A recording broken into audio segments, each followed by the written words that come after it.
Okay, so today we're gonna dive into a pretty shocking event that just happened, actually. March 28th, 2025, a powerful 7.7 magnitude earthquake just ripped through Myanmar. Now, you'd think that's bad enough on its own, Right. but the tremors were felt for hundreds of miles, causing a 30-story building to completely collapse in Bangkok, Thailand. That's like 600 miles away. Crazy, right? Yeah. That is a significant distance. So we're going to look at the immediate damage, the human impact of this event, and what this all means for our interconnected world, what it tells us about it. Don't forget to hit that like button and subscribe to Kadem for more deep dives just like this.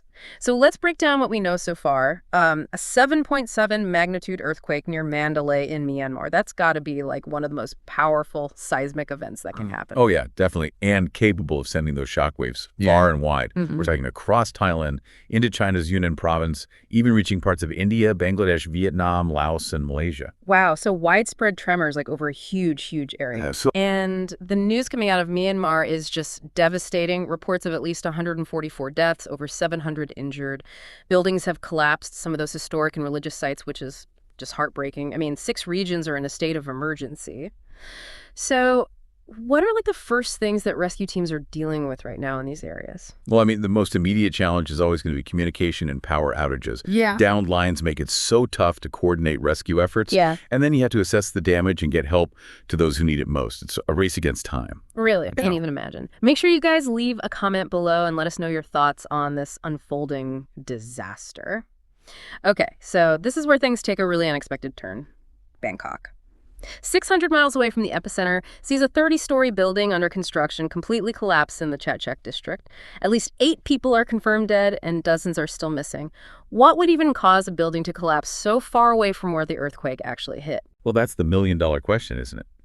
Powerful earthquakes, yeah, they can cause damage at a distance. That's just the nature of seismic waves and how they travel. But for a large structure like that to fully collapse so far from the epicenter, not typical. It could point to some vulnerabilities in the building's design, maybe construction practices in the region. Or it's possible that there are specific soil conditions that actually magnified the seismic waves in that particular spot. It's definitely something that needs further investigation. So I'll have to keep an eye on that. Now, obviously, this is causing like widespread panic in Bangkok. Makes sense. Right.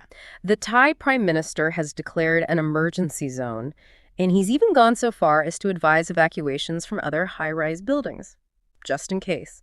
We're hearing some pretty incredible stories, you know. One tourist in Bangkok said he noticed his pool water acting really strange just before the shaking started. Another tourist described walls cracking like something out of a movie. It's a terrifying thought, isn't it? Yeah. And those firsthand accounts just really underscore the ripple effect of this event, the fear and uncertainty that residents and visitors are dealing with.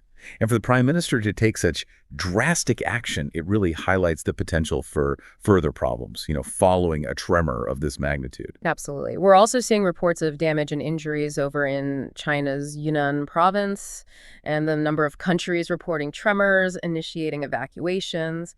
It's kind of crazy to think about how interconnected this whole region really is when you have a natural disaster like this occur. No doubt about it. And, beyond the immediate rescue efforts, we got to be aware of the potential for aftershocks. Those can further destabilize structures that are already weakened. Thankfully, the international community is mobilizing and world leaders are expressing their support. That's crucial in coordinating aid and resources. Definitely. And if you're finding this deep dive informative, don't forget to give it a thumbs up and share it with your friends. So we've got this massive earthquake in one country, triggering a building collapse hundreds of miles away in another. It really gets you thinking. Are we prepared for these kinds of events? These seemingly separate incidents connected by these powerful forces that we can't even see. What does this kind of distant impact say about the preparedness of big cities in areas that are prone to earthquakes? I think it raises a very valid concern about how we perceive seismic risk. We can't just focus on proximity to fault lines. It's bigger than that. It's regional geology, building standards, and it's understanding that these events can have a domino effect over vast distances.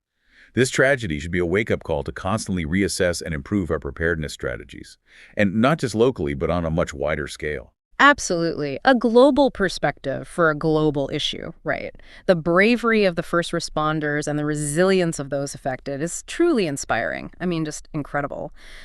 As we learn more about the full extent of this disaster and how the recovery efforts progress, it really makes you wonder, What other unexpected connections exist in this complex world of ours? What else are we missing? That's a great question. Thanks for joining us for this deep dive. And as always, stay curious. Definitely. Stay safe out there. And informed. We'll see you in the next one. See ya. And don't forget to hit that subscribe button Oh, yeah. Hit that bell, too. for more Kadem deep dives. We'll keep you thinking. We will.